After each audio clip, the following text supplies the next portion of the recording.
The air was thick with the stench of sweat, blood and rot. In the darkened wards of the Scutari hospital, men lay sprawled on filthy straw mattresses, their bodies racked with fever. Rats scurried between the cots, gnawing on discarded scraps.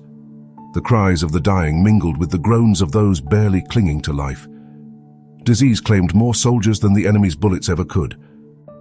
And yet through this grim chaos she walked, a quiet figure in a simple uniform, lantern in hand.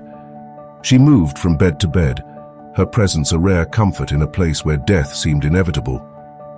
The soldiers called her the Lady with the Lamp, but behind that gentle image was a woman waging a relentless war against sickness, filth, and ignorance. This was Florence Nightingale, and her story is far greater than legend.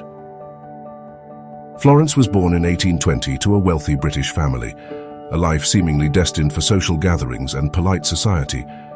Her parents, William and Frances Nightingale, expected their daughter to marry well and maintain the family's high standing. But Florence had other ideas. From a young age, she felt a calling, one she described as a divine purpose, to care for the sick. It was a scandalous ambition. At the time, nursing was not a respected profession.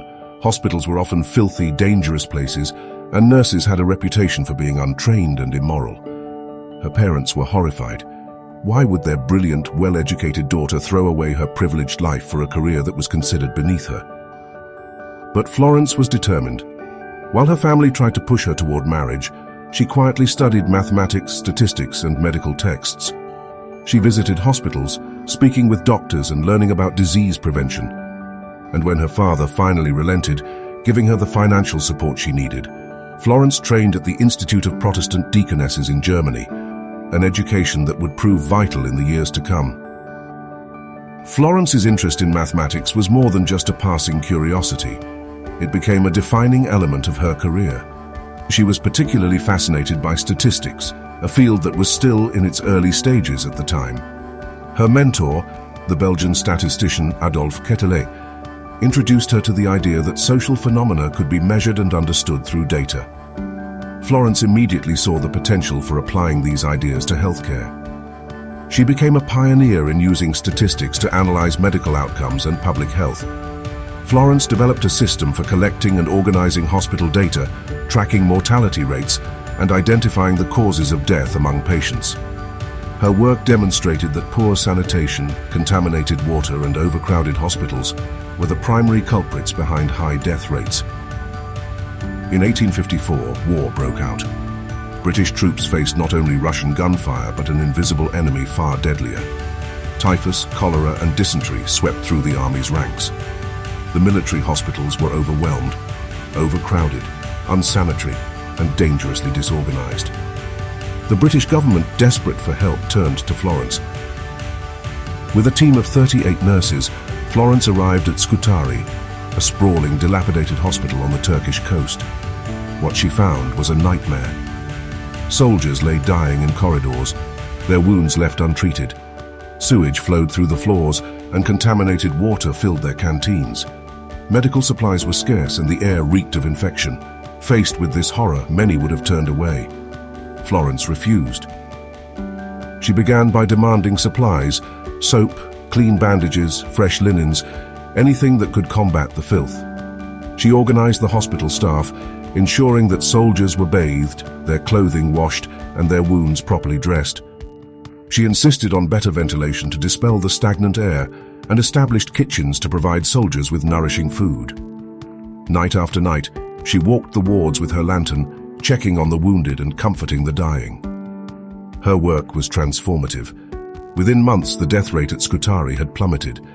But Florence's greatest weapon wasn't just compassion, it was data. She meticulously recorded every case of illness, tracking patterns and identifying causes. When she returned to Britain after the war, she used this data to argue for sweeping reforms in military hospitals. Her precise charts and diagrams revealed a devastating truth. Far more soldiers had died from preventable disease than from combat. Florence's use of statistics was groundbreaking. She compiled her findings into a report titled Notes on Matters Affecting the Health, Efficiency, and Hospital Administration of the British Army, which included her now famous coxcomb charts, an early form of pie chart. These colorful, segmented diagrams made it visually clear that poor sanitation, not battlefield injuries, was the leading cause of death. Her work forced the British government to confront the scale of the problem and implement reforms. Her statistical genius didn't stop there. Florence became the first female member of the Royal Statistical Society, and she used her platform to advocate for improved public health measures.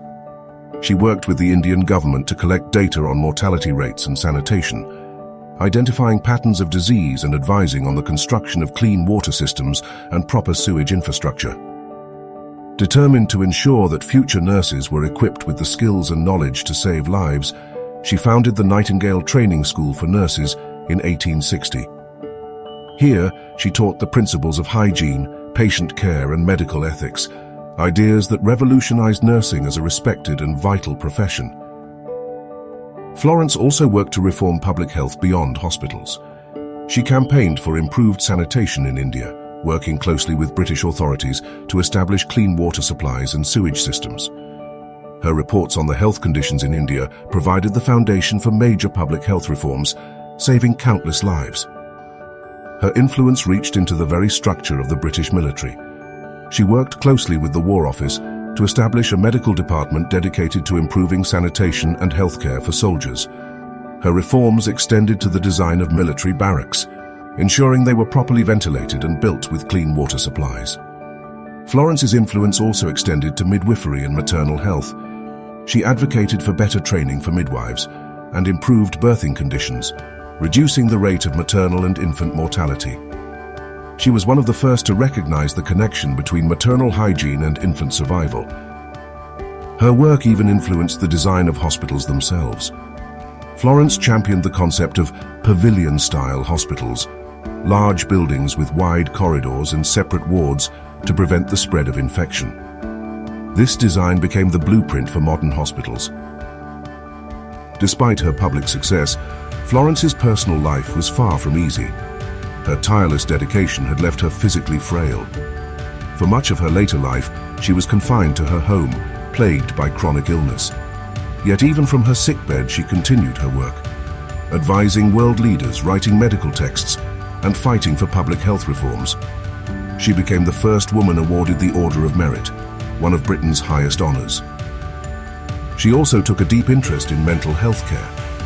Florence advocated for more humane treatment of mentally ill patients, calling for the creation of specialized facilities that focused on patient dignity and care, rather than punishment and isolation. Florence Nightingale died in 1910 at the age of 90, but her influence echoes through every hospital ward, every nurse's station, and every public health policy shaped by her tireless efforts. The Lady with the Lamp is remembered for her quiet compassion, but her true legacy lies in her fierce determination, her brilliant mind, and her unwavering belief that suffering was not inevitable. Through her courage, Florence Nightingale didn't just heal the sick, she changed the very foundations of modern medicine. And to this day, her light still shines. Thank you for watching this video on the life on Florence Nightingale, and may her lamp shine on forever.